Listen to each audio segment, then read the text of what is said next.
Welcome in to the Bobby Carpenter Show, and happy to have you on here, my man Anthony Schlegel, sitting here down in Jayville. Got a big day for himself, Schlegs. What is it, old Hunter man? He's going to be the captain of his squad this year. Is that correct? Yep. Just down here, it's they got their first one tonight, so it's like, hey, I'm flying in. Poof, David Copperfield, make the adjustment. Don't know why I'm so blurry on the YouTube channel. But I appreciate you guys. In real life. I am. It's just a blur. There's a group out of Columbus. They had a blurry man thing. I don't know what that is, but yeah. I don't even know what that means. I don't know. It's like a band. It's a band group, and there was like a blurry guy, something that they made up. I don't know. It's like a alternative rock band. They're pretty big. I don't know their name though. Puddle of Mud. I just remember that. No. There's a song called "Blurry" by Puddle of Mud. Schlegs. It came out. That's a good one. Back in the day when we were young. You might remember that one, maybe. No? I don't know. There's a lot of good stuff going on though in the world of college football, so that's good. Well, we got a lot of stuff today, and we got a big show for you today as well. You're less blurry now, Schlegs, so that's good. You're slowly coming into focus, which is a little bit like the weekend here. It's a Friday, big show. Excited. We got joined by our guy, Mr. Joshua Perry, coming back at you. So excited about that. Talk a little bit. I know everybody in the chat wants to talk about the Michigan situation and what the punishments will be, what should happen. You know, there's really no new information coming out outside. There was like some text that Sharon Moore deleted, and there's conversation that happened between Mike Hart and Connor Stallions. And there was there's a guy that there's one of the staffers that said I don't want to be a part of it. Like all that stuff, I think we already kind of inherently knew. I mean, did anybody really think that there wasn't going to be something tying Sharon Moore to this? And at some point, so like I don't really see there being a lot of craziness. Now the question is like, what does the NCAA do to Michigan? And then what does Michigan, how do they respond? And that's what's going to be really interesting here, Schlegs, is as we look at this and try to figure out exactly like how long it's going to happen. Because the NCAA they just issued 6 level 1 accusations against them. And level 1, obviously the most serious. And so what ultimately comes from that? Like, what does the punishment look like?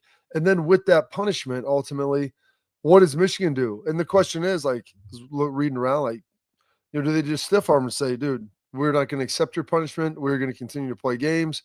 We're not believing in anything that you're doing right now because at this point, like, you've proven to be neutered. You have no ability to enforce anything. The college football playoff does not run through you. We can still make it there if we win and you'll get voted in by the selection committee. Now, how will the selection committee value that? And what will the rest of the college football world do? Like, those are all great questions. And so that's why we're going to have Joshua Perry on to really break that down for us. He covers all things college football, and especially the Big Ten with NBC, does a podcast with Nicole Auerbach as well. So they're pretty dialed in and tied in to that. She's a Michigan gal. She is a Michigan grad. Like, so that's important. And one thing about this that gets, gets you frothy? No, it doesn't get frothy, but I think it gets lost in the cheating aspect is that, we don't hear a lot about it, but Urban had to take some time off for the Zach Smith situation of like being able to control your staff. And regardless of what that situation was or turned out to be, and how he handled it, you have on the Michigan staff a pedophile. And they knew about it. And there was no sanctions against them for even that. Yeah, so people ask, like, what's happened with the FBI seizure of the guys? They were seeing, well, it's not just that guy's computer. There was another guy's computer, right? So it was like there was a lot of things in this outside of just the cheating scandal. And then why Bielema got on to Harbaugh, like how he ran to the NFL. You knew this was coming down. So anyways, there's just a lot to dive into. Can't wait to do that with Joshua. Yeah, and so let's give yourself some flowers, Schlegs. Your son Hunter, who's a senior, what high school does he go to down there? Creekside. I mean, that sounds like Schlegs. Creekside High School sounds like something out of East Texas, dude. That's great. There's no really creeks over here. There's no really creeks. We have the St. Johns River, and we got the Atlantic Ocean. Like the thing is, you have intercoastals and stuff, but there are no creeks in Florida because Florida's so flat. So like there's not the ability with the topography to have that water runoff. That's more of a hill country thing, if you will. Yeah. So yeah, I wish we had some hills. I wish we had hills here. Like I try to go run. I want to run some hills. Guess what? No hills. the Flat. best place. So I was with Zach Thomas. Quick digression in this story with Zach Thomas. I was down in Miami. It was after my 5th or 6th season. I go down there, visit him afterwards. And I was like, dude, let's go get a workout. And he was all about riding bikes and different things. Like, let's go get a jog. And like, let's have some place where we can run some hills, like do some up and down. And he's like, there's only one place. We went to it, and it's the old landfill schlags when they cover them up. And like, that's where you go, and you got all the methane vents and everything. I'm like, dude, is this Only cool? make He's you like, stronger. yeah. At that time, like, I think Courtney was pregnant already, and maybe his wife was like, they were working on it. And he's like, dude, yeah, I don't let Maritza come up here anymore. Like, dude, wait till after I have kids. You're not allowed to breathe this in if you might be pregnant, because Lord knows what it's doing to you.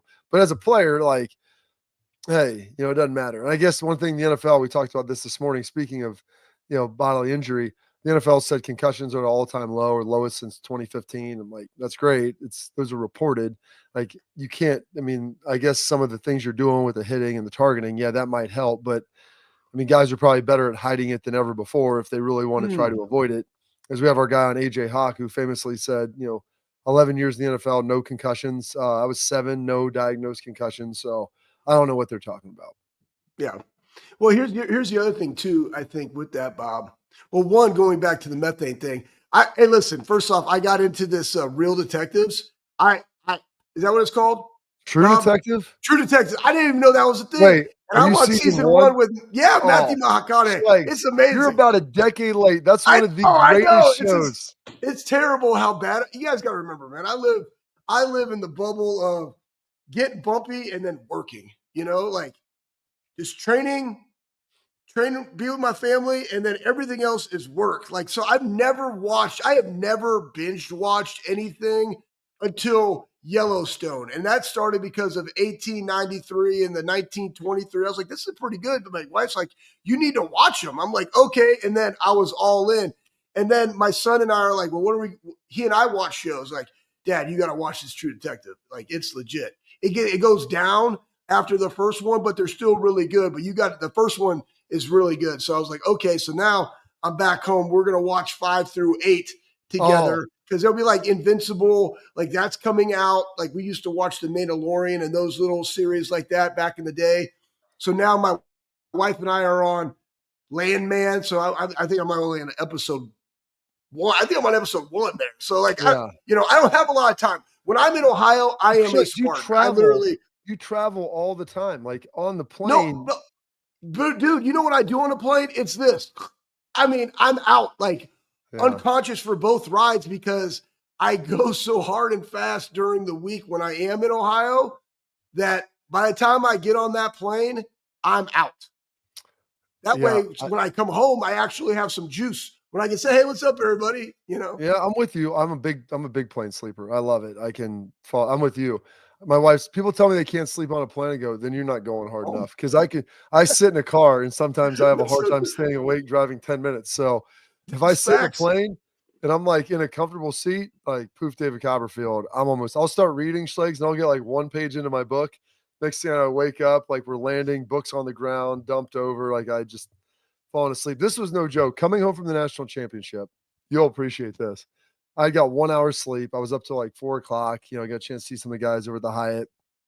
Went to sleep, got an hour's worth of sleep. So I woke up to do my local show from 6 to 9. So I go to bed at like 4:30, wake up at 5:30. My watch and ring are screaming at me all day, like, you're gonna die, you need more rest, you're awful. And so then I rush to the airport. I'm in Atlanta. I'm exhausted, man. And you know me, I was tired. The win is the only thing that got me through it. I was powered by winning juice. Championship juice is the only thing that kept me alive. I got on the plane. I was like, great. And I was able to get one of the economy plus seats. So I had some space, bulkhead. I'm up against the window. I usually like the aisle. So a lady comes through and I'd already fallen asleep. And I heard the cart and it kind of stopped. It woke me up. I was like, all right, I probably should get some more water. I need some more agua. So I was like, yeah, I'll have a water. And I was like, thank you, ma'am. And I don't know how many people she served, but the next thing I know, the girl beside me is tapping me on the shoulder, handing me the water. Like I had said water, and in the span of maybe a minute, it may have been 30 seconds. It could have been 3 minutes. I'm not sure. I had fallen back asleep, like against against the wall, just knocked out. And I'm like, this girl is probably wondering, like, what is this dude drunk? Like, what is going on? Yeah. But I was just so tired. I could have slept at that. I mean, you could have turned me upside down and I could have been able to sleep the whole time. Yeah. So That means I you're doing right. landed That means you're living right, buddy. yeah. Well, you know what? Living hard, living right. It's all the same. You know, get busy living or get busy dying right out of Shawshank. So Yeah. we had that going. But by the way, we didn't get back to why you're in Jacksonville. You're down there, your son at Creekside High, playing baseball, senior. What do we got going?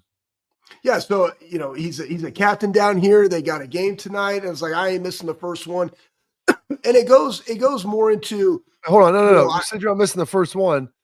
You buried the lead in that with the fact you said he got voted captain and he's going to be the starter, and so that's a big deal. You didn't know that. Yeah. I didn't. I was supposed to meet with you last night, and then you just I know. I'm just poofed David Copperfield. Yeah, it goes back to this, and this is really the most important thing, right? Like the development of not only your children, but it's like what we talk about when you go into the Woody. And Marcus actually had a really nice thing about his why. And as a parent, our why is our children. As a coach, our why is our athletes. And so when you get to see the growth and development of people over time, it's one of those things where you want to be there to celebrate them. So because it is my kid, I ain't missing. If it was somebody else's kid, I probably would. And they would get a text or a phone call. But when it's your own and you've seen just the process, right? Like just take hold and what is success? Like those little things coming into your own, understanding your voice, putting in the work, all those different things. Like you want to be there to celebrate those moments. And then when he was up in Philly, like he got more scholarship money. And this is what we talk about. Like when you're in there, like your job is to go to school and play baseball. And then guess what? Now you set yourself up where you have $120,000 worth of scholarship money. And I was like, that's your work. Like that's why this is your job. And that's why we support you to go do those things. And now you're able to then go, live out your goals and your dreams. So like, that's the point. That's the process. And so you want to be here to be able to celebrate. And that's the other thing. Like Bob and I, you talked about this, and I think this is a good nugget for everybody.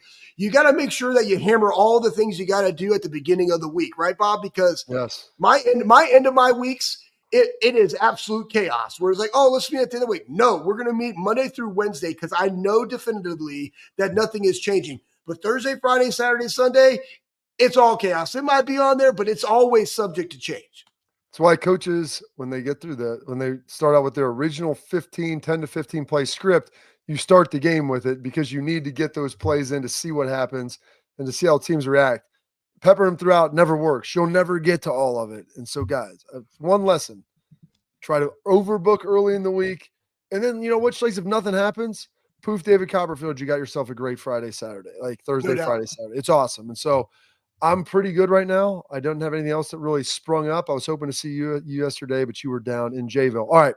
We got Joshua Perry coming up here next. But first, attention parents and athletes. Protect what matters most with Export mouth guards, trusted by professional athletes, designed by NHL team dentists. Export mouth guards are scientifically tested to absorb the high-impact hits, protecting both your teeth and your brain. Export mouth guards have 3 layers of advanced protection, carbon fiber that's custom 3D printed to your own unique smile for more protection, better performance, max comfort, clear communication. So you can focus on your game, not on your gear. Don't take chances with your safety. Go to exportguards.com/Bobby. Save 15% on your order. Export, protect what matters most. Joshua Perry coming up next.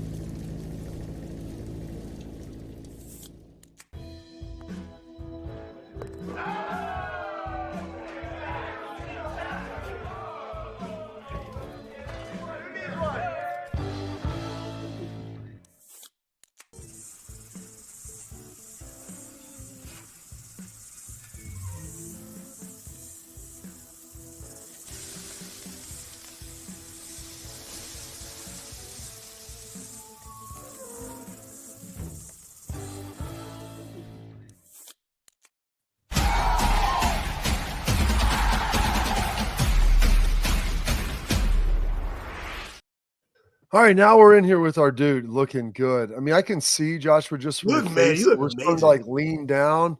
feeling svelte? Do we feel like these workouts here after the holidays are paying off? They're starting to set in. This is the thing that you both know, the thing that I'm learning on the fly. When you are working in multiple cities, when you have a child and you're trying to be a good husband, certain things need to be negotiated in life. And one of those things had been the gym for me. Found a balance, getting in my groove. Appreciate you noticing. Still got a little bit of a ways to go. By the way, I told Maddie I was going to jump on here. I took the baby upstairs, and she was like, "Oh, you're going on with Bobby?" And I was like, "Yes." And she said, "For free." And I was like, "Of course." So just want you to know that Maddie said you're cheap. Maddie is a savage, dude. Like that's how you do it. Joshua, she should be your agent because nobody, I mean, you might lose a job or two, but like she's definitely not going to you'll never be undercompensated. He'll lose a job or two, I think, is the emphasis on that one. It's the reason why we keep it strictly relationship, no business. Yeah, well, I appreciate her because guess what? My wife says the same damn thing. And you know what? That's a real deal because you only have a finite amount of time. You have a finite amount of bandwidth. And how do you share to spend it? And we are very, very grateful that you give us some of your time, Joshua, because you know this stuff inside and out. Let's get into this Michigan cheating scandal. Our people wanted to hear about it. And my point is this, and I told him yesterday, I don't give two shits about Michigan. That's kind of honestly, I think that's part of the problem. I think we give too much shits about Michigan and not enough about us. But let's talk about their cheating scheme, the scandal, the pedophile, the FBI confiscation of stuff. Like, what's going on up there? All right, first off, I tend to agree with you. You can't care more about Michigan than you care about yourself. Like, they have to be, at bare minimum, congruent when it comes to that. So I do think there are some people that are a little bit too wrapped up in this thing. I do think it's interesting, though. And in the Yahoo reporting that came out, it feels like this was information that was leaked on the Michigan side. So it's probably some of the most positive reporting that we might see on it. I think there are some things at odds here. Is number one, Charlie Baker did have the statement about Michigan winning it fair and square. I'm under the impression that I do think it's difficult to discredit your national champions in your sports because it's the most important thing you do. I also don't think that Michigan is fighting this hard if they didn't think that this would be something that could punish them harshly.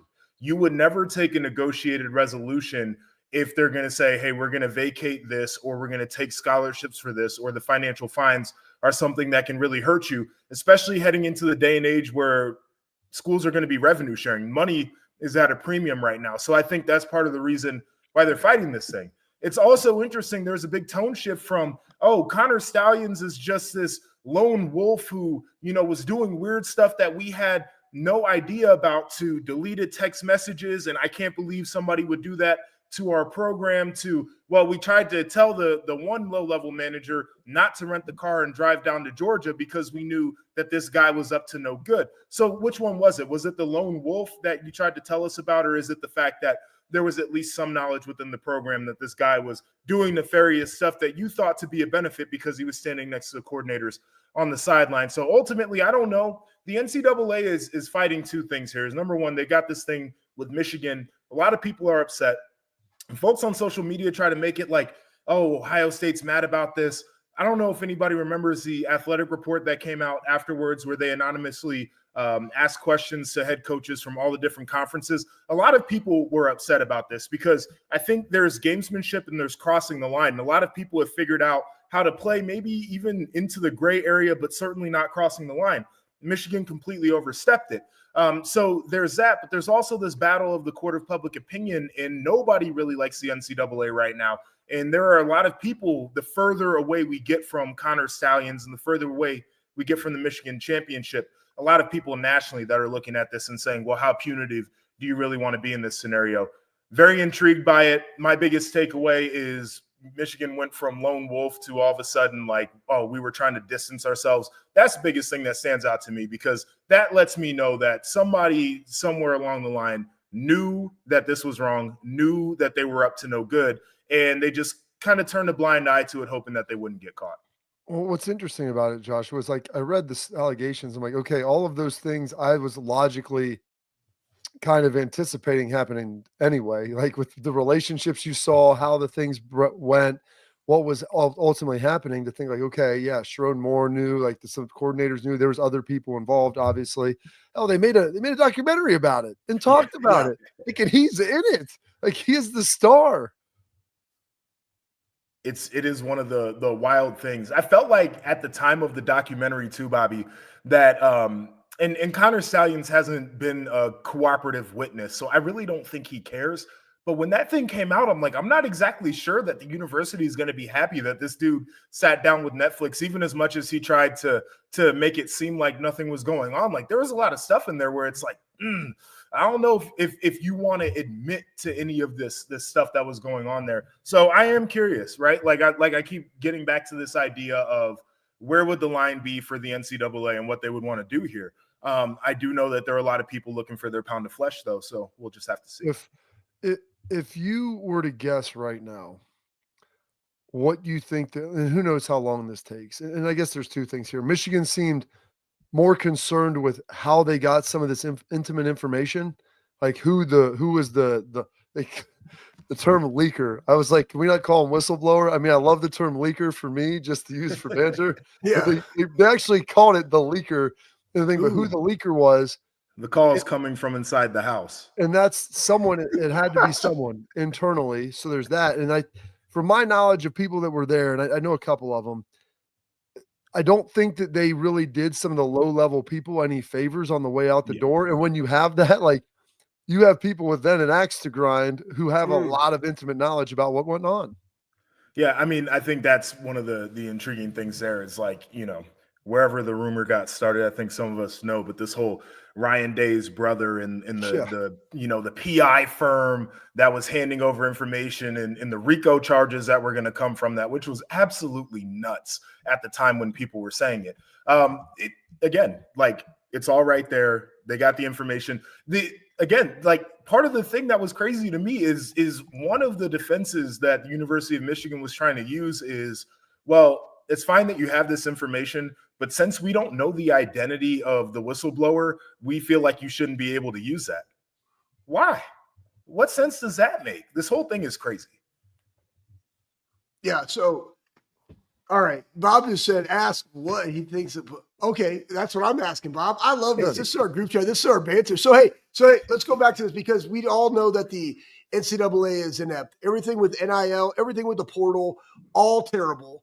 There's no adults in the room, definitely not a whiteboard, and 100% no monster. So we already know, and they all probably just need to be like RFK and slip a Zen or an on in the media congressional hearing, which is freaking badass. But that being said, what do you think the punishment is going to be when they finally bring this down? I mean, I know that the NCAA is in this world of like, let's not punish the current players for something that happened in the past. I missed out on an opportunity to win a national title in 2012. Yes, I do not give a damn. I do not care. We are grown. We can handle it. So I'm looking at scholarship reductions. We're talking about 6 level 1 violations that are alleged here, right? So let's put the context around that. Should be scholarship reductions. I think there should be financial fines as well. The one thing that I do struggle with is we all watch the games. We all know what happened, whether we thought there was cheating or not. Vacating wins, it feels very performative because it's not like they're going to go knock on JJ McCarthy's door and ask him for his championship rings back. Like, he's going to have those forever. It's not like they can scrub the internet of any of those memories like it didn't actually happen. So if they wanted to go that route, I guess they could. But if we're talking about 6 level 1 violations here, I do think that the punishment has to be in line with what's been alleged. All right. Well, we talked enough about Michigan now. We're going to take a quick break. We're going to bring Joshua back for a couple more minutes before Maddie yells at him anymore. And hopefully he'll be able to get his Christmas tree down. And then we're going to talk a little bit about the Buckeyes keeping it up. Coming up next.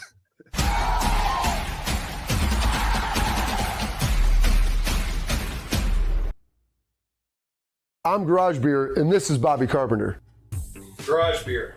Beer-flavored beer. Beef with an F? Okay, my bad.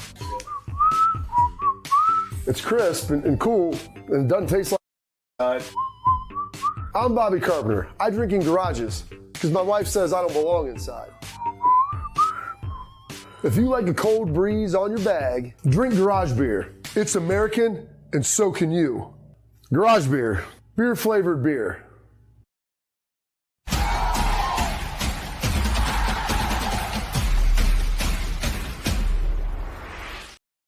All right, welcome back into the show, and we'll make sure Joshua has plenty of time on this Friday.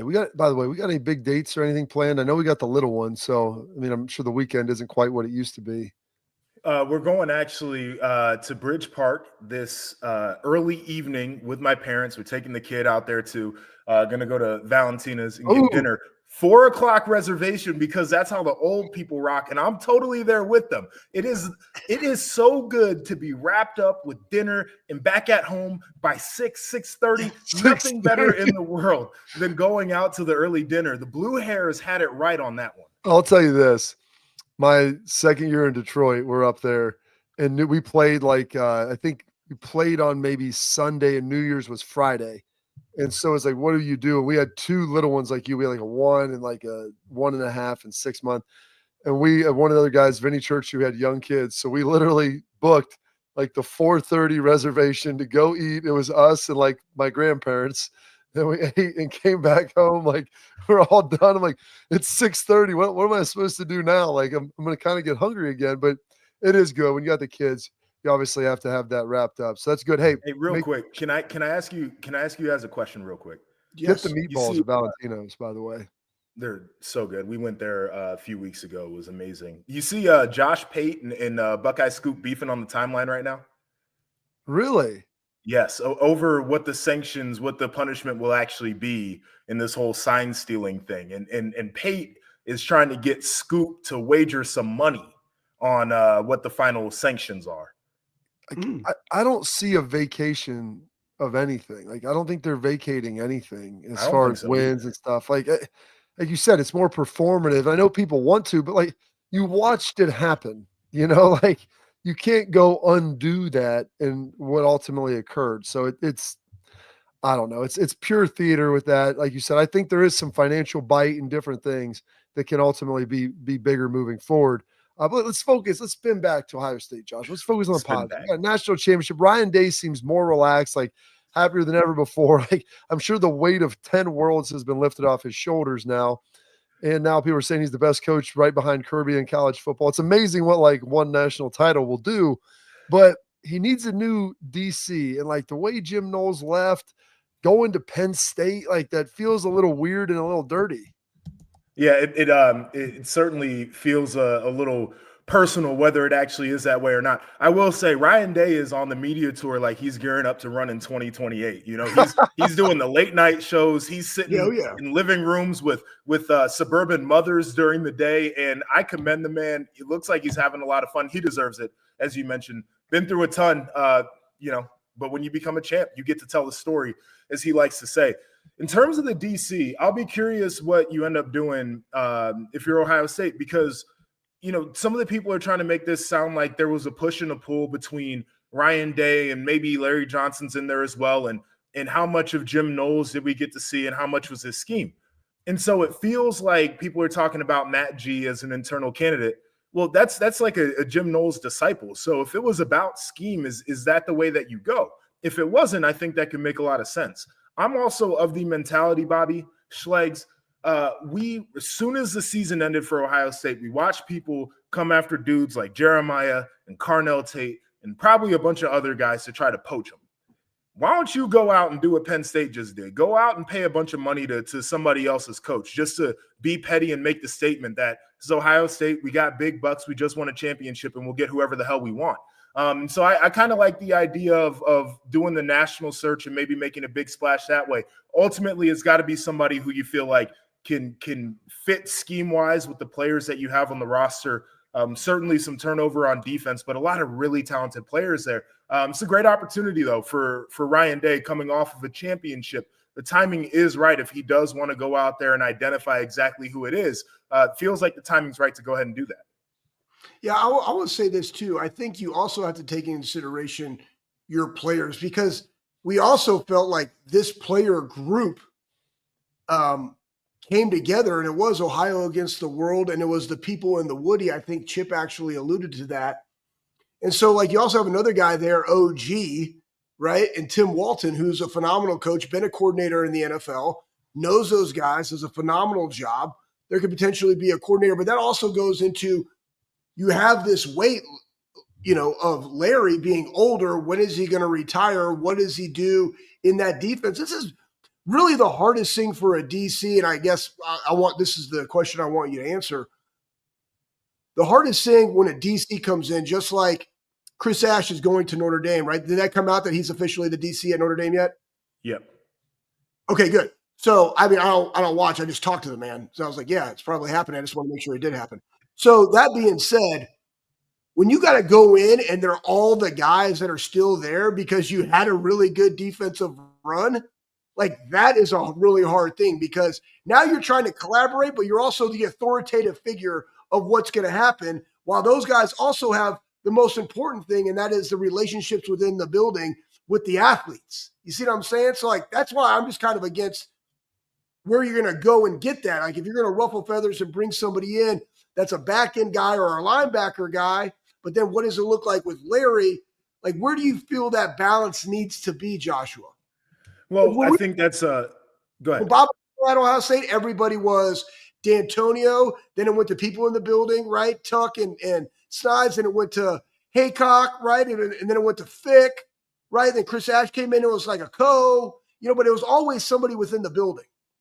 Yeah, the only reason I'm mentioning doing the national thing is if there was a question about philosophy and a question about scheme, then maybe passing it down to somebody who's already on staff gets you into the same questions that there were before about how much do you run of what Ryan Day thinks is ideal, how much do you run of what the coordinator feels like is ideal from that sense. If you go out and identify a guy, I think it was like when Chris Ash came in 14 with us, where he came from the outside and it was directed from Urban. This is what we want to do. We want to run press cover 4, and we want to run hot coverage when we go to our blitz package. That's it. And you guys figure out the way to communicate to the players. You figure out the way to collaborate. Chris Ash did a great job. He came in, talked to a lot of people, asked a lot of questions, got to know a lot of players, understood what it was really going to take to make that thing work. And that's the reason why our defense improved so much. So if you're going to interview somebody from the outside, I think part of this is setting the expectation of this is kind of what we're looking for from a philosophy standpoint. But also, these guys have been around the building. They know the players. They know the culture around here. They know the standard. You got to be willing to come in and be collaborative and ask questions to those guys, even though we're trying to install what you do. So there's certainly a balance when it comes to that. I think there's like a little bit of a dance that has to happen. But when you're a mature professional, I think that's part of the gig is you don't always get to come in and just swing the hammer and say, this is what I'm going to do. It's going to be my way. I think you have to pay respect to the guys that are there because everybody becomes better that way. So here's, I guess, the balance, like internal, externals. We're talking about scheme and continuity, but then also now, Joshua, like with that portal every year, the portal window that opens up in April, and not that your players should make the final decision, but how much do you think Caleb Downs' confidence in Matt Guerreri and Tim Walton and Sonny Styles' confidence and Davidson Igbenus, like the 3 guys that are returning, and then some of these young guys, like how much do you think that weighs into this decision where we like this scheme? It was pretty good, or maybe we didn't, but like that moving in and moving forward. And Caleb came out and had a huge statement about like the confidence in the guys in the room and everything like that. Like how much do you feel like that weighs into this decision now, maybe like it never had before? I think it should be a factor in it. And like, this is, it's going to sound kind of crazy, but like Caleb Downs, if there was one dude that you would kind of have sitting right there when it came to interviewing people, if you were looking on the outside, they said when he was in the portal and he was looking at options, he was grilling coordinators. Like he was, Saban himself trying to figure out what the right system was going to be. And I think it's valuable to have that player input. So certainly I do think like you have to have that understanding with the players. Now, this portal thing is crazy, though, just as an aside, when it comes to staffing decisions, when it comes to personnel, because I do think there are times where programs can feel held hostage a little bit by what they can do based off of how the players feel. And, like, it's important, but we all played in an era where it's like, all right, well, I mean, if you don't like it, it's either you're not going to play. And if you want to sit out the year and transfer, you can do that. So it forces you to be more transparent as a coaching staff and as a head coach when it comes to decisions you're making about personnel. I do think it's also the right thing when you got a guy who is an all everything top 10 pick to say, hey, what are you comfortable with? What do you think is going to be the best? What type of coach do you like personality-wise, and kind of go off of those parameters? All right, Josh, we appreciate it. We took up way too much of your time. Right Hey, here, right here. and it's a John Hearts. Give our best to Maddie. Hey, you know what you are? You're Georgette's happy hour tonight. Like, let's just get that straight. I mean, you're going to be like, all right, see you. And she's going to, like, you think she's walking to the car, and she's going to be walking down Bridge Park heading to the next place to get a She's drink. going to Roosevelt's and Irvin's Pint House and making the rounds. Absolutely. 6:30 is just the beginning of Friday night for her. Say hello to your lovely parents for me, and Will do. we'll see you soon, all right? All right, take care. There he is. Joshua Perry, NBC Sports, does a great job. Filled in for Schleggs admirably. And by the way, like, I can tell Maddie, like, Joshua, when he was filling in for your Schleggs, I mean, he was getting your compensation. I mean, you know, I don't know if it's the wonderful bounty that we're looking for, but we're doing the very best we can, Schleggs. Hey, but attack and dominate, man. Here we go. Hey. It's all for the people. All right, coming up next, we got a little more details on the coaching search, a potential hat that Jim Knowles was wearing, true or false. We'll see if that's real. And maybe Arch Manning as we move forward in this day's headlines coming up next.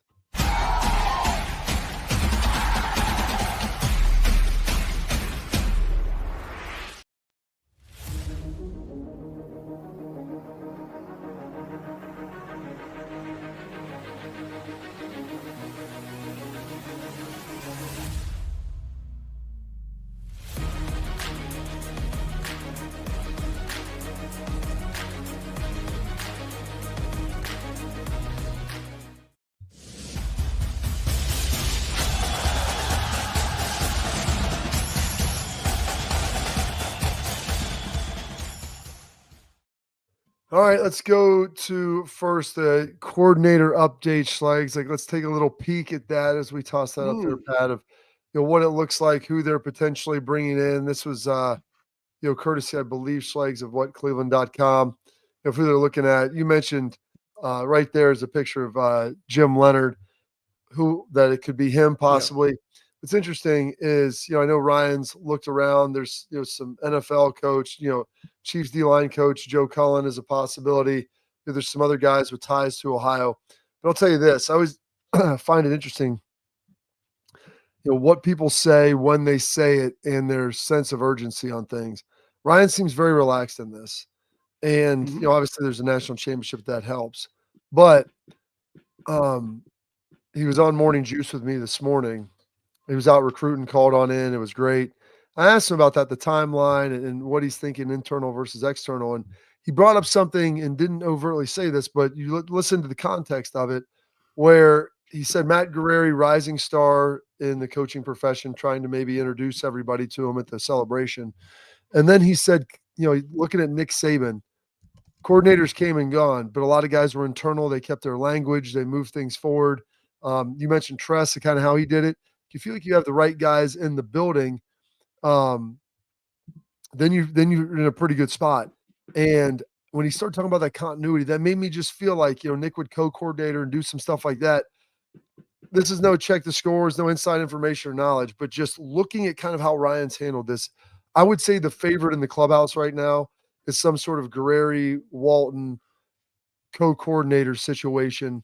Because I think if you were going to hire an outside guy, you probably would have been on that, and it would probably be getting done either this week or next. Yeah, that's if that potential candidate is not coaching in his third Super Bowl in a row, and that could be it. You know, and I mean, like, but you also don't need to rush because you need to make the right decision. Because it's also good. Well, I mean, why? Like, you don't have to, right? We're just beginning winter conditioning. You got all the way to go into fall. When you look at, and you got to also remember, like, I was thinking about candidates, right? And people that I've worked with. So you got Tosh Loophole. He's the DC at Oregon. Tosh is phenomenal, man. Like, knows his stuff. Really, like, aggressive, like, brings the juice type guy, D-line guy. You look at Joe Cullen, D-line guy, but also was a coordinator from the Northeast, but a coordinator in the NFL. Also has won multiple Super Bowls as the defensive line coach with Kansas City.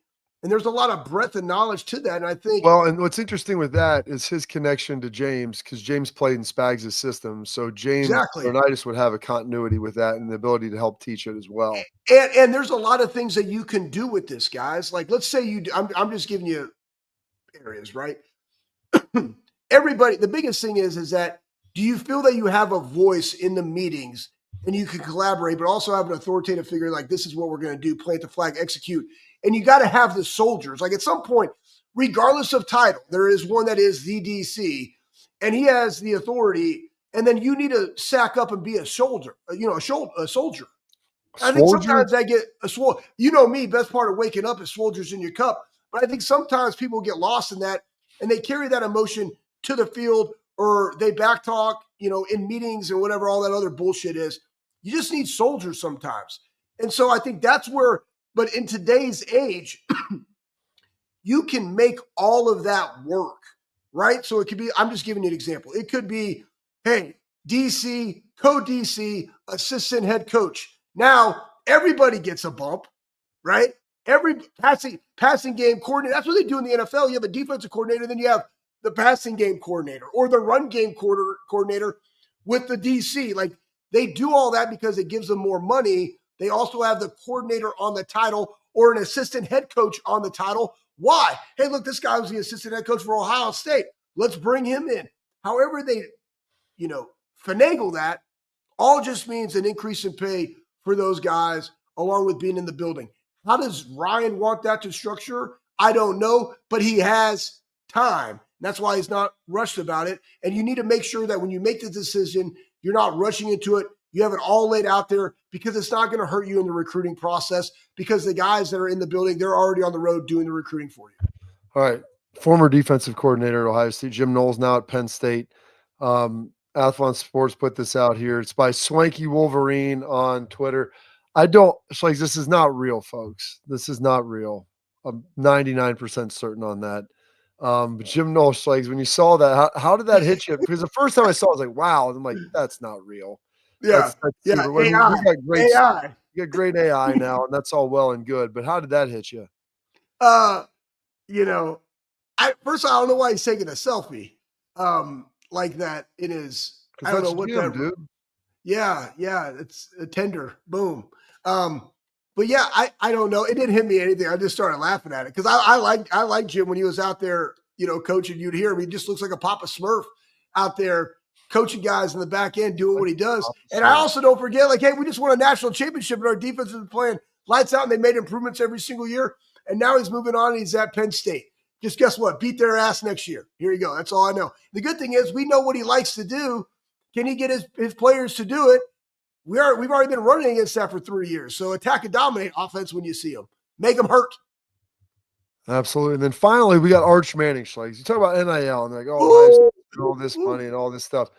Throw up the Arch Manning projected NIL.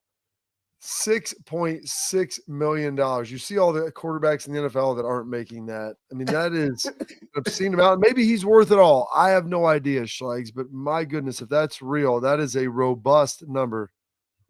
Well, is that per year or is that what his NIL deal is for that's the thing. We don't know.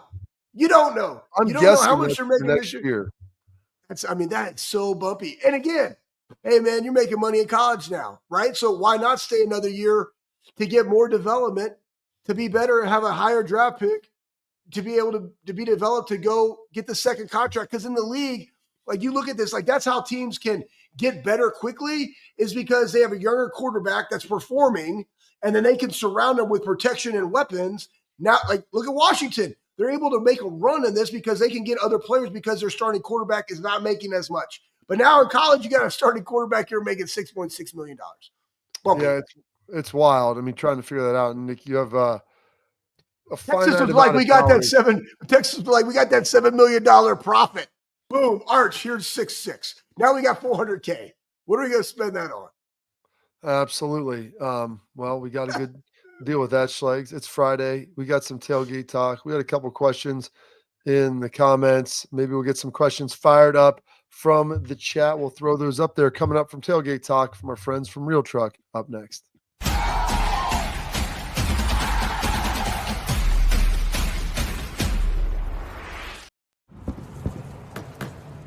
Get the most out of work, life, and all your outdoor adventures with top-selling upgrades for your truck.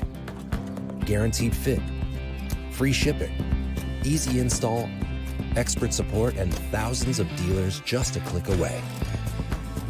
Bring your truck to life. Real Truck. Upgrade today and save between $50 and $400 on select Real Truck products. Visit realtruck.com/specials.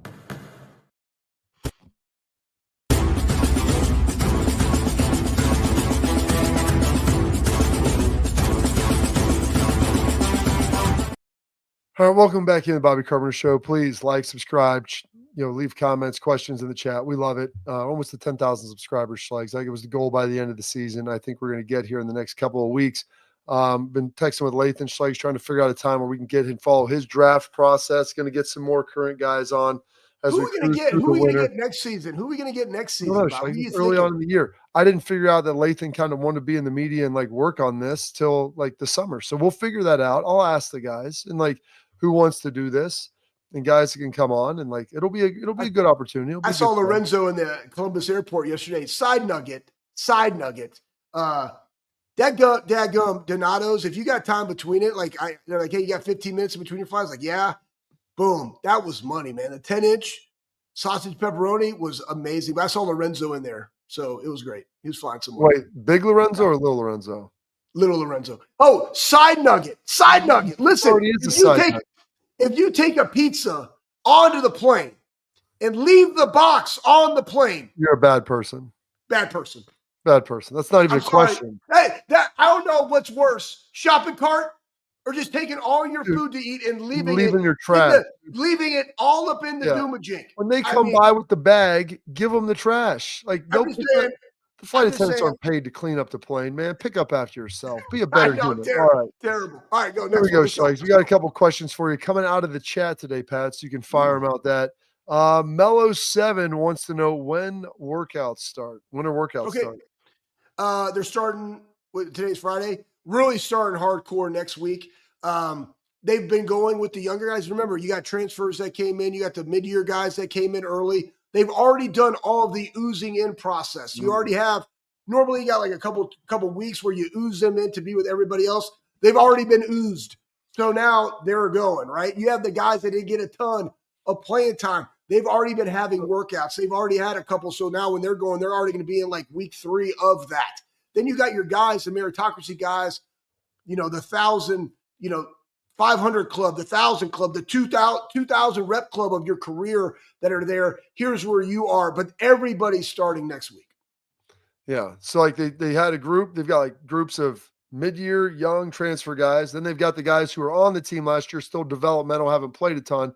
And then obviously the dudes that were just cranking it out, they're coming in, working out a little bit on their own and getting back into it. But just different levels of intensity. But like you said, next week we'll be going there. There's another good one, Schlegs. Oh, how is this? From J. Justin B. When has a co-coordinator ever worked? Well, they're co-coordinating. You explain it. You explain it. Well, no, when has it ever worked? Success. Oh. Someone said you have 2 coordinators, you have no coordinators. Schlegs, you were on that 2014 team with Luke Fickle and Chris Ash. There's your answer. There's your solution. National championship. That is it.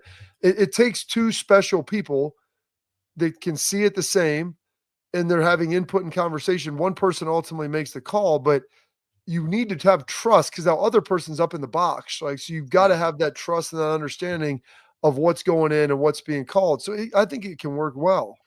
Yeah, 100% it can work well. And here's the thing too. There's 2 parts of the game of football on defense. There's the run fits and then there's the passing fits, right? The coverage. So when you understand everything that you want to move forward, because again, you still got to stop the run. So how does that look? All right, back end, what do we got to do here? How does that fit? How do we communicate? Boom. I'm in the box. This is what I'm seeing. This is what they're doing passing wise, down and distance. They're looking at all this stuff. And honestly, it's very simple. The simpler you make it, the more effective it is, in my honest opinion.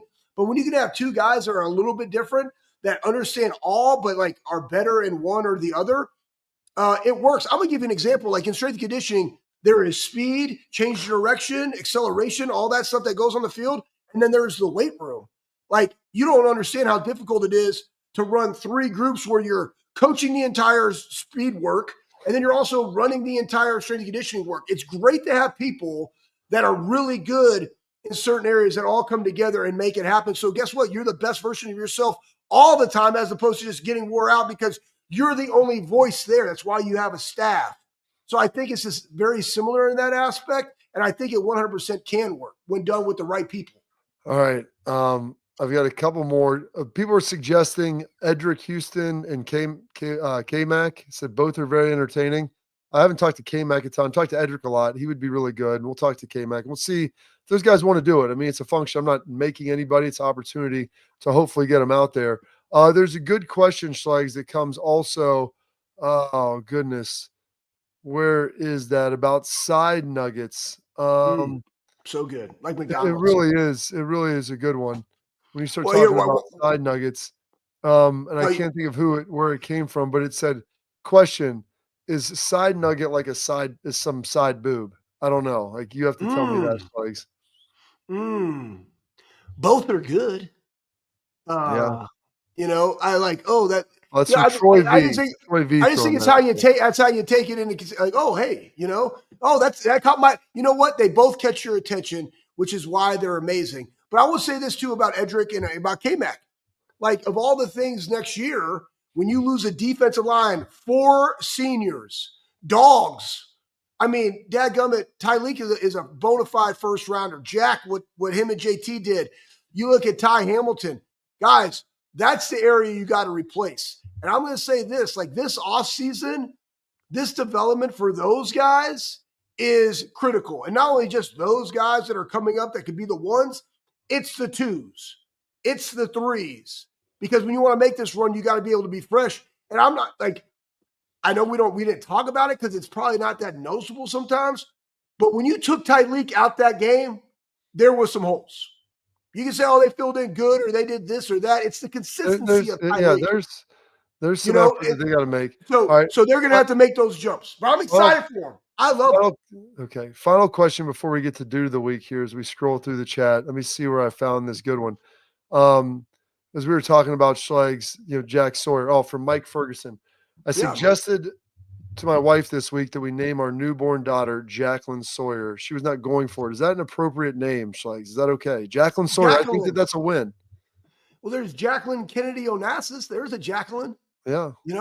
Sawyer's a good name for a girl. Like, you got Jacqueline, you got Sawyer. Oh, yeah. Whatever Tom your last Sawyer name and is. Huckleberry Finn. Like who has to say that you named it after them? Maybe Tom Sawyer, The Adventures of Tom Sawyer and Huckleberry Finn were one of your classic pastime books. And that's where the Sawyer came from. Like my son's middle name is Gage, but it ain't the sissy way of Gage. It is literally like a shotgun. Gauge. So yes, 100% hillbilly style. You're welcome, Samuel. All right. Listen, that's all for this episode. Real Truck. Listen, our Tailgate Talk brought to you by Real Truck. Go to realtruck.com. Make sure you check them out. Unbelievable stuff there to bring your truck to life. Jeep, truck, Bronco, whatever it is. They got everything from seat covers to bed covers to Jeep tops, winches, all that stuff. We've got it all. Go there. And the best part, you spend $100, you get free shipping. They're unbelievable partners here. Great dudes at Real Truck. Go check them out. Bring your truck, Jeep, Bronco. Bring it all to life at realtruck.com. Due to the week coming up next.